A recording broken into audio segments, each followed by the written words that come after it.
welcome. Hashem, today's Daf is Masechta Kiddushin Daf Samach Hey, and we're going to begin on Daf Samach Dalet Amud Beis, 2 lines from where it gets wide. Mishi Yesh Leishteki Tebanis. I'll make it big in a second. I just want to review, so you can visually see what's going on over here. The Mishnah previously said the Mishnah is commenting on a machlekes between Rab Meir and Rab Yosi. A man had 2 wives, A and B. From this first wife, he had 2 daughters, 1, 2. From the second wife, B, he had 3 and 4. Okay, so what's the machlekes? He had and says, I would accept a Kiddushin on behalf of my older daughter. So what did he mean? So Rabbi says simply he meant the oldest daughter, the oldest, number 1. But Rabbi Meir says, no, possibly he meant 1, 2, or 3, because each one is older than the one underneath. He certainly did not mean number 4, which is the youngest. So perhaps he meant the oldest of the first set, the oldest of the second set, or even the youngest of the first set, which is older than the older one of the second set. And then the Gemara has the reverse. The Mishnah has the reverse. I didn't have it here visually, but you can see if he said, I was Mekabel Kiddushin for my youngest daughter. So Rabbi Yosi said he meant number 4. But Rabbi Meir will say, no, he means 4, 3, 2. Because each one is younger than the one above him, but one is the oldest. He's not younger than anybody. So Rameh says you're not sure. So all 2, 3, and 4 are the Suffolk Kiddushin.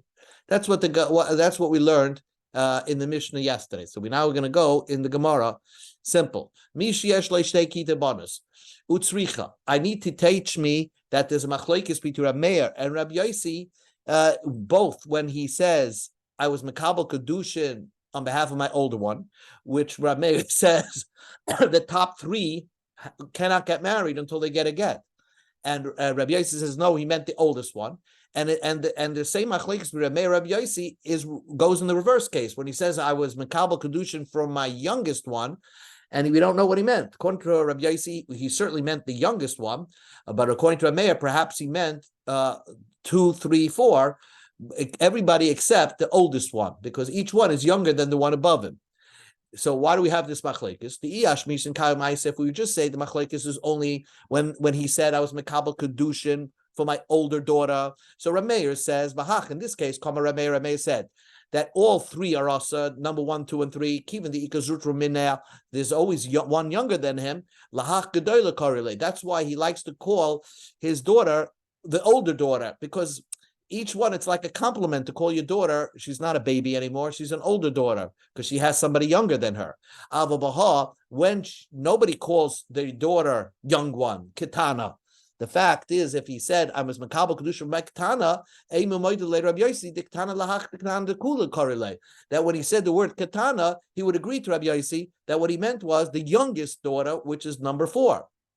The itmar baha, if we say the case is by when he had the machlekes is only by katana, so we could say like this: baha kamar Rabbi Yosi. Only in the case of katana, Rabbi Yosi says he meant the youngest of the youngest. Ava bahach, if in the case where he said gedoyla ema moidele Rab Meir, maybe he would agree to Rab Meir. Tzricha. That's why the Mishnah gives you 2 cases of where Rab Meir and Rabbi Yosi both have a disagreement, and comes out that Rab Meir says, when a man said, I was Mekabel Kiddushin for my older daughter, and he's not here, you can't ask him. So Rab Meir is of the opinion that people don't speak clearly, and therefore you have a doubt, what did he mean? So, and Rabbi Yosi says, no, men generally speak clearly. So when he said Gedoyle, he meant the oldest daughter, right? Do you want to say that the machlekes between Rab Meir and Rabbi Yosi is Rab Meir, so Rab Meir holds, Moches Inish l'sveika. A person will use language that he's not so clear that you could doubt what he means. Rabbi Yosi holds loy moches inish l'sveika. A man's not going to use a language that you can doubt what he said. But it says the Gemara, we just learned the opposite in a Mishnah. The Tanah we learned in a Mishnah, hanoider ad haPesach. A guy makes a neder. Let's say he says he's not eating meat until Pesach. So that means also ad shegia. That certainly means that he's not going to eat meat until Pesach arrives, till the first day of Pesach. What happens if he says ad shehei Pesach? He says my neder should be until Pesach is in the rear view mirror, basically, Asar Achayetzi. He's Asar till the Pesach passes. But what happens if he says at Pnei Pesach, until the front of Pesach, until I have Pesach in front of me? Rameir says Achiagia. That means until the first day of Pesach he's Asar, because that's when the whole Yontif of Pesach is in front of him. Rabbi Yossi Sama Achiyetze. Rabbi Yossi says he means till the last day, because every day of Pesach you have another Pesach in front of you. So we see, so Rabbi Yossi says that it could be that he meant that the neder should be the first 6 days of Pesach. So, and if that's the case, the Rabbi Yossi seems to be holding what opposite of what he said in the Mishnah, that it's not, people speak and they're not clearly definitive of what they mean. And Rabbi Meir says, no, people speak definitively. And that's not their opinion in the Mishnah. You change around the Mishnah in the Dorem. That Rabbi Meir says, Achi Yetze, and Rabbi Yossi says, Achi Agia. V'atanya, like we learned in the Mishnah, Brisa, and that agrees. Zeklal, this is the rule. If you make a neder, let's say for a time that has a set time when it arrives, for example, Pesach, and you say at Pnei Pesach, Rabbi Meir says it means till Pesach is in the rear view mirror, because until front of Pesach could mean any day of Pesach. Rabbi Yossi says until Pesach arrives, the first day of Pesach, so that it aligns itself, Rabbi Yossi, with their opinion in our Mishnah. Amar Abaye says a new thing. The machlokes to Rabbi Meir and Rabbi Yossi is b'shtei kitei, when he has two sets of daughters, like I showed you in the picture. He has set of daughter from A and a set of daughter from B, and then you have machlokes. But aval bakat achas, if he has one set of daughters, let's say he had 3 daughters from one wife, and he said I was mekadesh the gedola. Then does he mean the top 2? No. Divrei Yaakov, when everybody would agree, when he says the word gedola, he meant mamish. He meant the real gedola. And when he says ketana, he reals mamish. He means the youngest. And so is bishma karilei. And if he wanted to be mekadesh his middle daughter, he would have called her by name, because the reason why in the case when there's 2 sets of ladies, 2 sets of wives, he will call number 2 as a gedola, because she is older than a whole family. She's older than 3 and number 4. But if he's just one wife and he has 3 daughters, he will never call the second daughter, the middle daughter, gedola. Amalei Rav Adabamat Labaya Elimiata. If you're correct, we go on Samachem and Alf. According to your correction, then in our Mishnah, the Gemara understood that our Mishnah had the second woman that he married, B, he had 3 daughters, and our Mishnah only says that only the youngest daughter is permitted, according to Rab Meir, not the top 2. So how does that align itself with what Abaye says, that in one group we only refer to that daughter only if she's older than a whole entire family?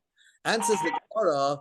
So answers the Gemara, and here we're discussing over here is that there is only the second case, the second set is that they only have one older daughter and one younger daughter. So like I have it in the picture, you have one set of A and 1 and 2 from the first wife, and from the second wife, B, she has 3 and 4. But there's no middle daughter here. And that's the perfect way to learn the Mishnah. If there was a middle daughter, Lisnaya, let it say in the Mishnah that there's the second set had 3 daughters. So if that's according to your reasoning, so the Mishnah doesn't speak out every single daughter, because according to your reasoning, everybody would agree that the middle daughter of the first set, if there was a middle daughter of the first set, it would be Aser. And yet the Mishnah doesn't mention that. So therefore, the Mishnah is not discussing middle daughters over here. So you have no proof that the Mishnah is not discussing where they had middle daughters by any of these 2 women that he married. So the Gemara says not true. Hachi hashta. How can you compare?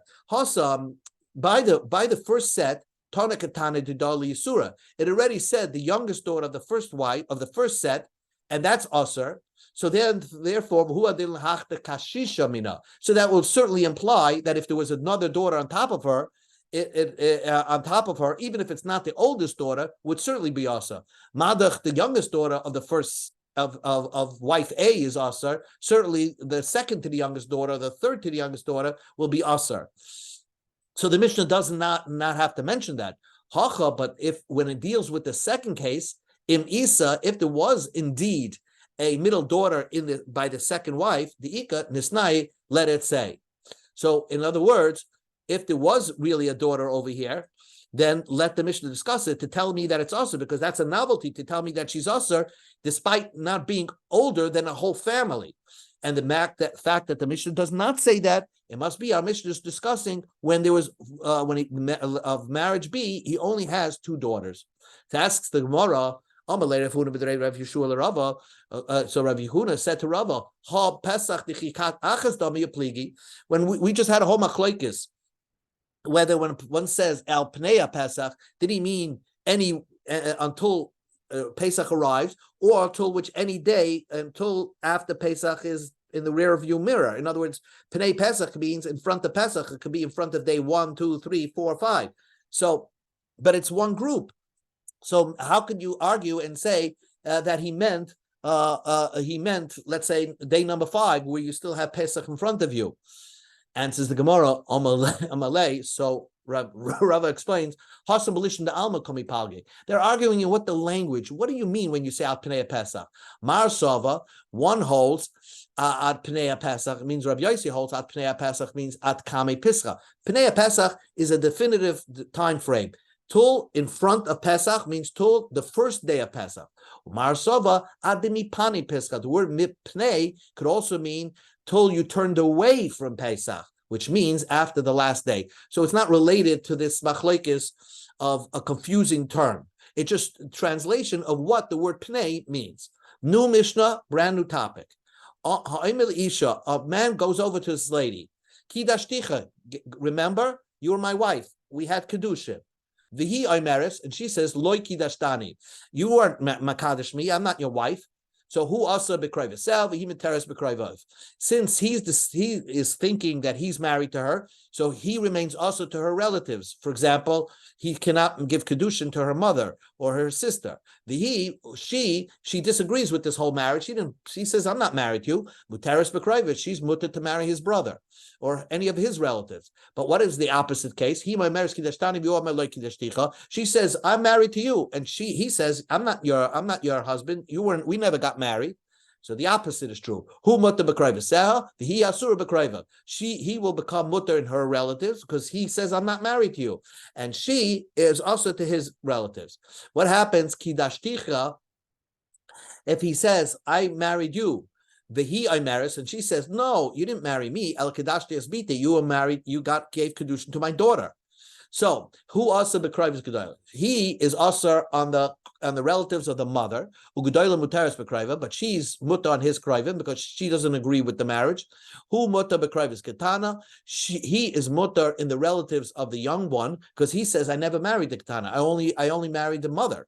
Uketana mutaris b'krayva, and the ketana is mutter in his relatives because she's not agreeing. The kid is not agreeing to the marriage, and also it's not the mother that has a right to give her daughter over into marriage. So she remains mutter on his relative. What happens if he says ki dashti is bitech? He goes over to his lady and says, I was mekadosh your daughter. V'hi maris, and she says, Lo kedashta eloisi. You gave me the kedusha. So again, who also b'krayv ketana? He's also in the relatives of the girl. Uktana mutaris b'krayv, the girl is mutter in his relatives. Who mutter b'krayv gedolah? He's mutter in the relatives of the mother because he never said I was married to the mother. He said I was married to the daughter. But she said, no, you mekadosh me. She is also in his relatives. So now the Gemara just explains, what do you need all these different cases, which seems that obvious. As you agree, if you're saying that you're married to somebody, on your say-so, you're also to that person's relatives. If you tell me that when a man says that I'm a kaddish to a woman, so he's also in her relatives. A man doesn't mind saying a lie because even if it's not true, okay, so he'll be also in her relatives, but he can marry other people right? A man can take 2 wives, so it's not a big loss for him to say, "Oh, I gave you kedushin." But if a woman says that to a man, "Hey, you gave me kedushin," Ema, she must be telling the truth. Ilav the kimla b'dibora. If she wasn't for sure in what she was saying, lehavis amr, she wouldn't have said something like that. V'litasa ihu b'krayv'sel. Then he should be us and her relatives, because we should trust the lady by saying that she's engaged to him. She can't marry anybody else, so she must be telling the truth, and therefore we're automatically going to put an issur on her relatives on him. Kamash Malan. That's why we don't eat. No, if he doesn't agree with it, he will remain usher on her relative. He will remain mutter on her relatives. What do you need the second case? If Yitzchak Salka with the case when he says I was Makadosh you, and she says no, you weren't Makadosh me, but you were Makadosh my daughter. I would think Midaraisa the Torah believed the father. Midrabanan Hamneo Litida. Maybe the Midrabanan they gave a certain belief to a mother to say that that you gave kedushin to my daughter. V'tiyasa barata b'dibura, and the daughter should become aser based on the mother's say so. Kamash v'lan. No, there's no belief to a mother saying, oh, that my daughter was makabel kedushin.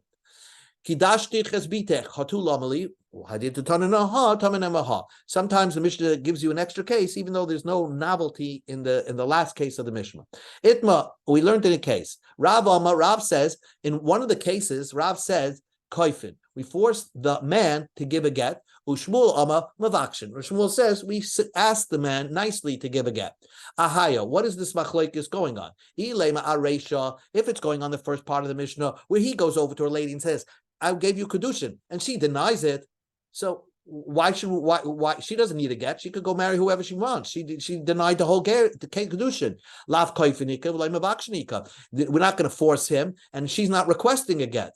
Ella Seifa. It's talking about the end when she goes over to a man, says, "You gave me kedushin," and he denies it, but now she wants to marry somebody else. So that is machlokes. Do we force him to give a get, or do we ask him to give a get? So the Gemara says, "Bishlam bavakshin." If you say that we request from him a get so that she can marry somebody else, l'chai, that makes nice. Ella koifin, force him. Amai, why should I force him to give a get? He doesn't even agree that she was ever his wife. Amar, he says, I don't want to give her a get because now I'm going to become usher on her relatives. So how do you line up what the statements of Rav and Shmuel? What are they arguing about? They're not arguing. Rav and Shmuel not arguing. They're just adding to one another. Amar Shmuel. Shmuel said, in the case when a lady goes over to a man, you gave me kedushin. He denies it. And now she says, I want to marry somebody else. She can't because she said she was married to this guy. Shmuel says, we request from the guy, do her a favor, give her a get. Amar Rav, but Rav said, if he did it on his own, we didn't even ask him to give the get, then we forced him to give her a ksuba. Why? Because that means that he sort of believed her, and therefore if he on his own gave the get, then he must pay for a ksuba.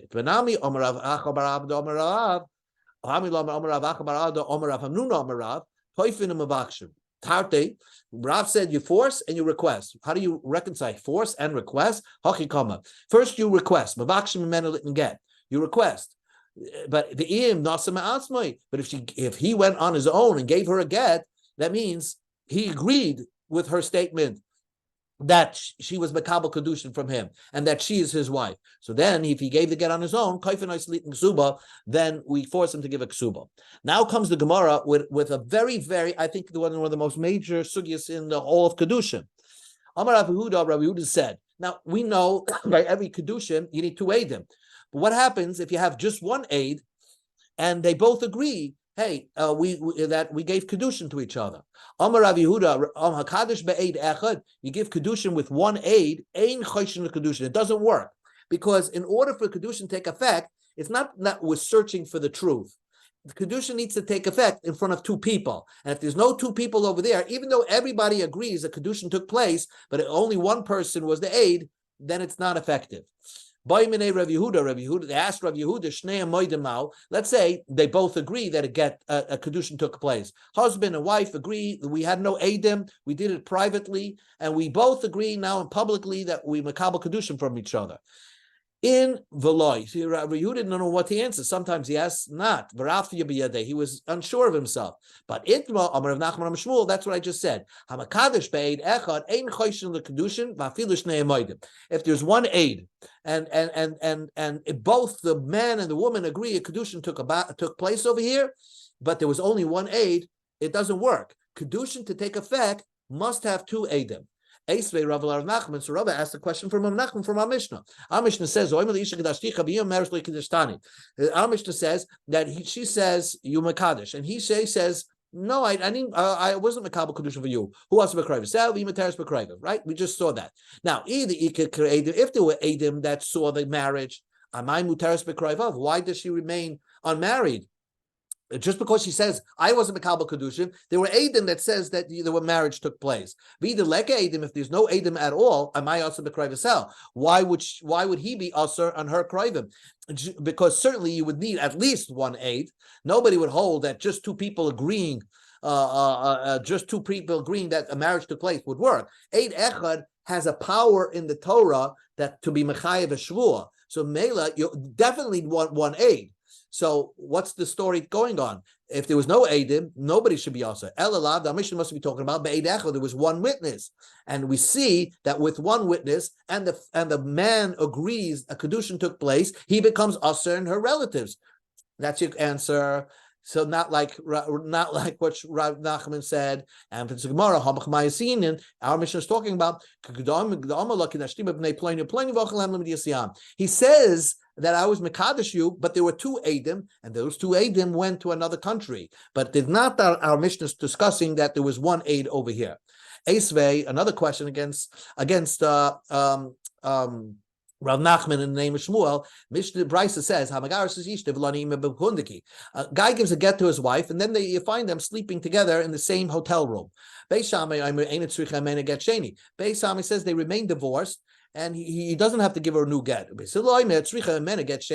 They need a new divorce. Why? Because we're afraid that the husband gave bia to his wife, did bia with his wife, and he was mekadosh her another second time. What do you mean? He did a private bia in his room.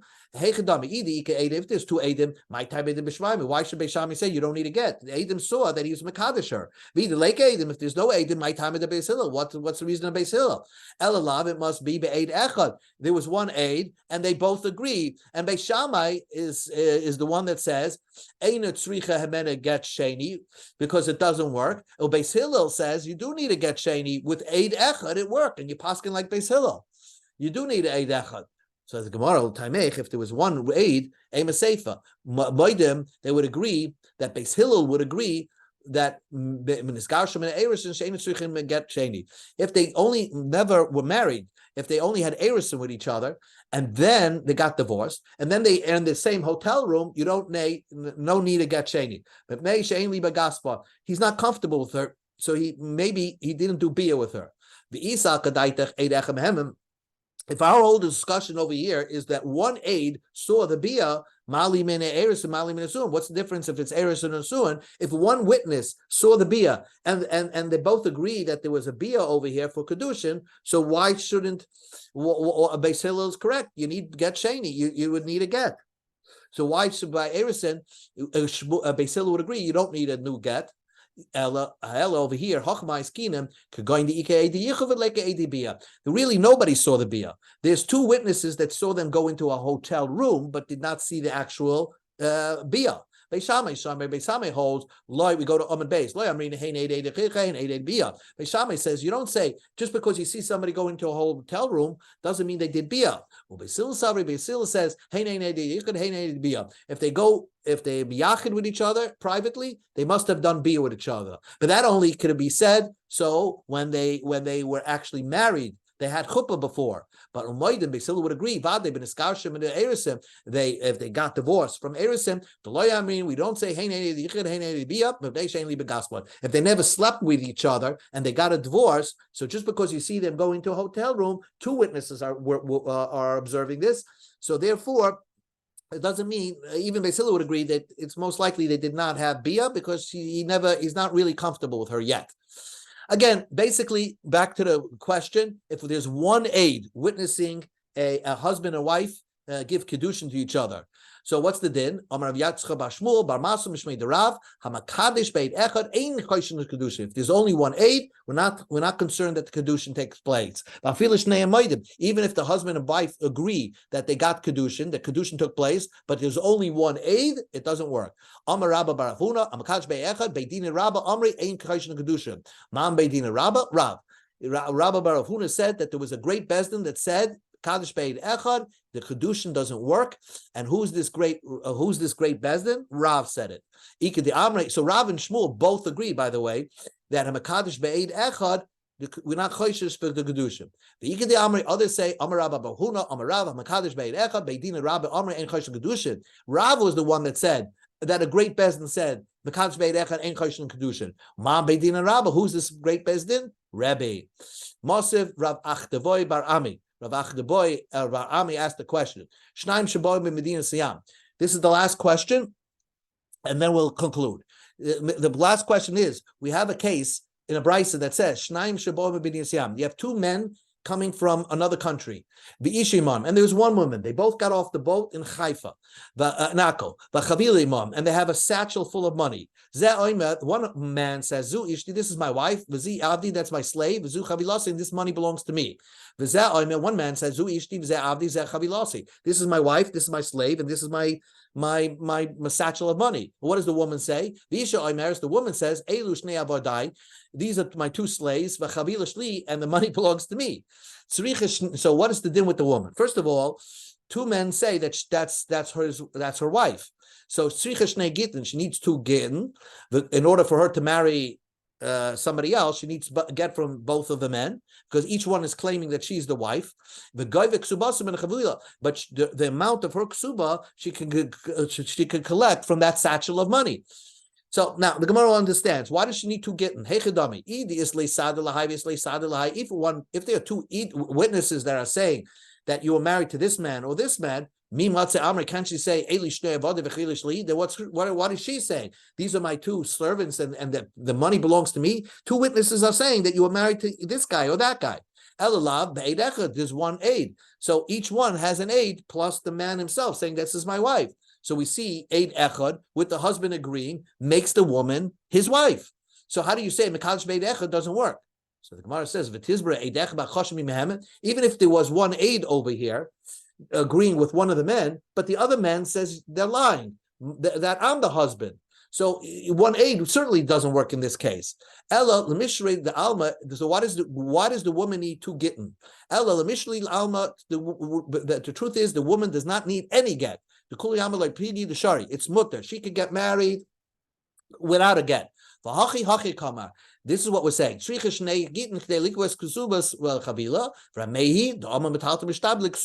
If she would happen to get two gittin from these two men, if they would give her a get, then she could collect the ksuba from the satchel of money. Because Reb Meir, and the Bryce is Reb Meir, who holds that a woman can collect the ksuba from metaltalin, movable items. Normally we say you could only collect your ksuba from real estate. But the Mishnah is just teaching a chiddush that Reb Meir holds that from a satchel of money, you can collect your ksuba, but only if they gave her the get.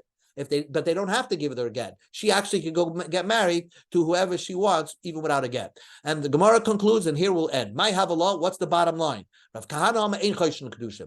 You're not choishish for kedushin if there's one aid. But Rav Papa says, wow, choishish for kedushin. This could be a major machlekes, that if there's one aid and the husband and wife both agree that there was kedushin here, according to Rav Papa, it's a good kedushin. Amalei Rav Ashi Rav Kahana. So Rav Ashi asked Rav Kahana, why wouldn't it work with one aid? Why do you need two aidim? My daitlech, the Yalfa Dava Dava Mamamim, because you have a Gzeir Shava Dava Dava Mamamim. That means Al Pishnaim Yeidim Yokum Davar, and Ervas Davar. There's a Gzeir Shava that just like Dinei Mamanis needs two aidim. So I would think by kedushin also needs two aidim. So if that's the case, then if that's the case, then by the Dinei Mamanis, you don't need any aidim at all. If the guy says, I owe you money, you don't need aidim. He's obligated to pay. Just by agreeing that it happened, it's 100 aidim. So if a man says and a woman says we both gave each other, he gave me kedushin, it should work. If you're comparing it to mamanis. And says the Gemara, the final answer is Amalei Hosam Loy Kuchai Velechrina. When a man says to, when a woman and both men, by him mikadosh her, they're causing, they're basically, he's asking her on the entire world, and he can't even marry her relatives. So it causes the detriment to somebody else. Therefore, the only way to make an effective kedusha is there's two people. On the other hand, dina magnis, there's nothing wrong. If I go over to a man, somebody, and say, I owe you money, I don't hurt anybody else. The only one that gets hurt is me, because I'll have to pay him. That could only work with dina magnis. But by kedushin, since there are other people that get affected when two people get engaged, the only way to make an effective kedushin will only be if there's two eidim, because you learn how to gzeir shava, dava memamen. Again, there's Rav Papa's opinion, who holds that even if there's just one aid, it could still be a good kedushin. Very important machlokes today.